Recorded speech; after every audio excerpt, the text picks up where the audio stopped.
So the theme that I want to bring in for this week is the idea of life as meditation or life as practice.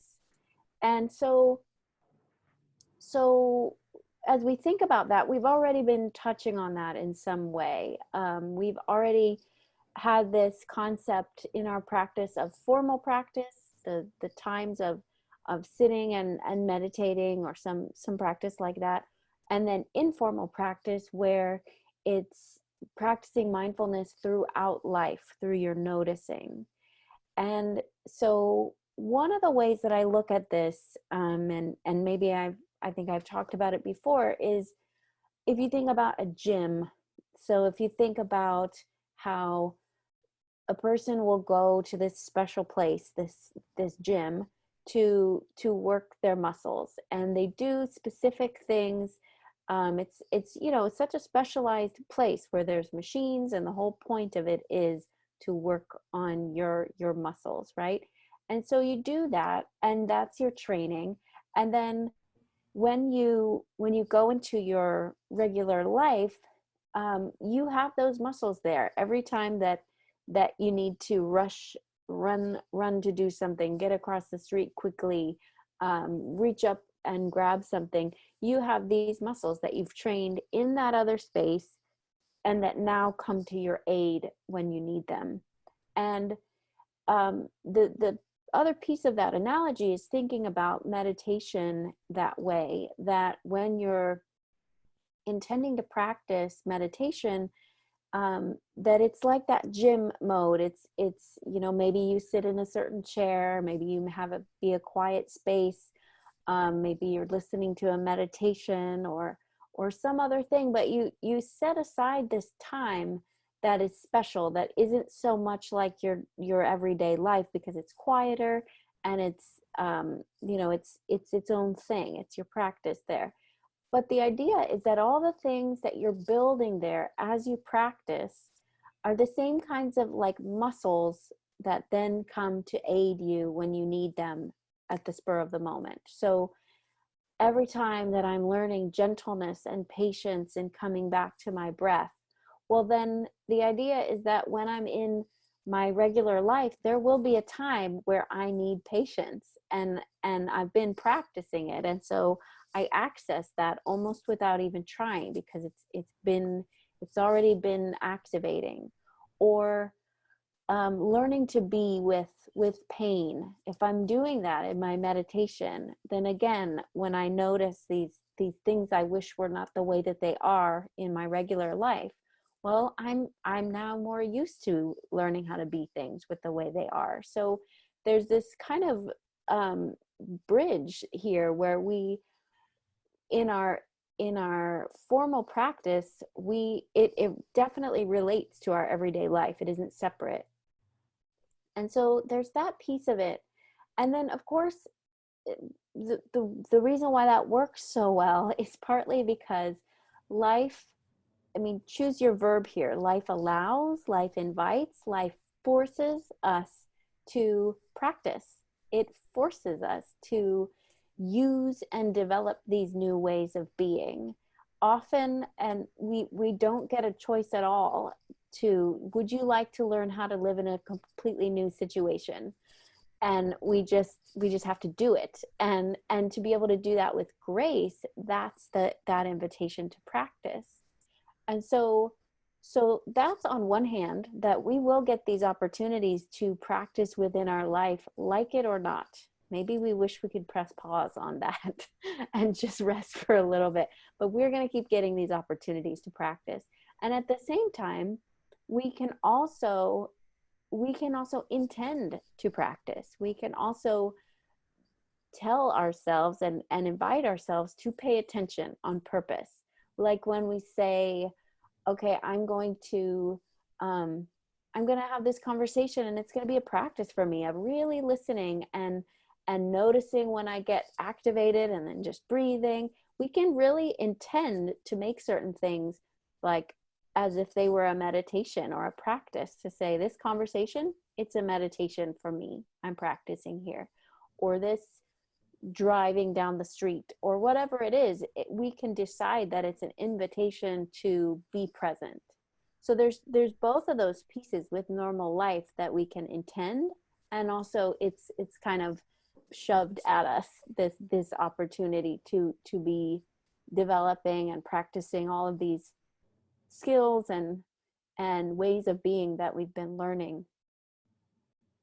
I want to talk about some of the current opportunities that I'm seeing or experiencing.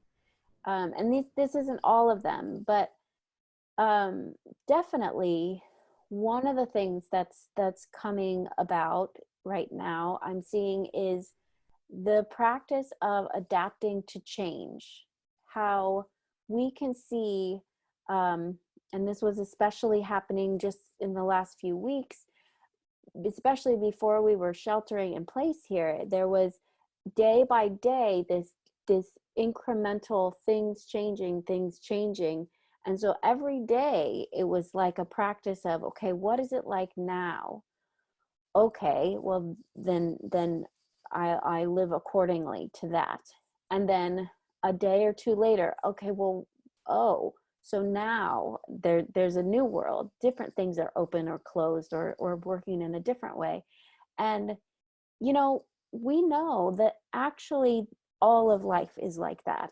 It's not quite ramped up to this degree, but all of life, keeps changing, right? And so, but there's just more of that right now. And at the same time, so being with change, another big one is being with uncertainty. That ability to sit in this moment, knowing that we don't know what the next moment holds. We don't know what the next day holds. So it's kind of connected to that changing piece where I would love, I'm sure we would all love, if we knew, like, okay, this is going to be this certain amount of time. And so let me settle into this, knowing that. We don't get to know that. And so this is part of our practice too of, is it possible to relax into, to settle into this moment, even when I don't know what the next moment will be like? That's a huge place of practice. It's not an easy place, but it's definitely something that's being raised to our attention right now. Another piece that I'm really glad and happy to see practiced now is the opportunity to practice compassion and loving kindness and connection. There's so much that is, I think, happening in different communities, ways. I know Barbara said, getting emails from people that, like, I noticed certain ways of reaching out and connecting that are happening now that weren't even happening before. Maybe texting with a friend that I haven't talked to in a really long time, or just some way that are checking in or are connecting with kindness is being amplified. We have new neighbors, and our complex isn't like a close place where people, are friends and neighbors a lot. People kind of keep to themselves. But the other day I was working out in our little garden plot behind, and the new neighbor and I were chatting over the fence, and just say, oh, if you need anything, let us know, and things like that. And again, that's normal for some neighborhoods, but it isn't so much for ours. And it felt really good to have that connection to the person next door, that kind of sense of, we're in this together. And so, and at the same time, like Barbara again was saying about, it's interesting to see the new things that are coming forth. In this particular situation, none of us have been through it. Nobody in the world has been through a global thing like this. And so it's so obvious that we're all just kind of like fumbling through, doing our best. All the businesses that are trying to make decisions about what they're supposed to do, schools, everybody just kind of like, we don't know, but how about this? And this ability now that I think is being called for, that where we give each other the benefit of the doubt, where we see, oh, this is new, everybody's trying their best, let's go with it, let's try it out. Again, something we can always do. It's always happening. People don't know what's happening and they're just trying their best, but it's even more amplified right now, just the obviousness of that. And then on the loving kindness front, the invitation to be empathizing with, sending kindness and warmth to people we know that are suffering, people who like are on these front lines of helping and being exposed to this illness, people that are suffering from it, people who are suffering in different ways from perhaps isolation, or financial catastrophe because of this.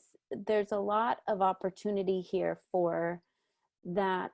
I think it was Charlene that talked about it, the gratitude for what we are experiencing, as well as this loving kindness and doing whatever we might be able to do to help, or to just feel with those who are suffering as well. And then the last piece here, of course, because I always like to bring this in, is this cultivating of how we are with ourselves through it all. That, patience, kindness, curiosity, we're all learning new technologies, every one of us. We're all trying to figure out maybe a piece of logistics of what it's like now to have new routines. And then on top of that, perhaps there are these moments of just really being struck by the enormity of what's going on. Perhaps there's a big wave of grief or anxiety, or and navigating it all, figuring out, how can I allow all of it? How can I be with myself compassionately through all of it? So for me, and again, there's all of those are big topics, and I'm sure there's more, but these were some of the most present ways that I see life right now as inviting or forcing us to be practicing.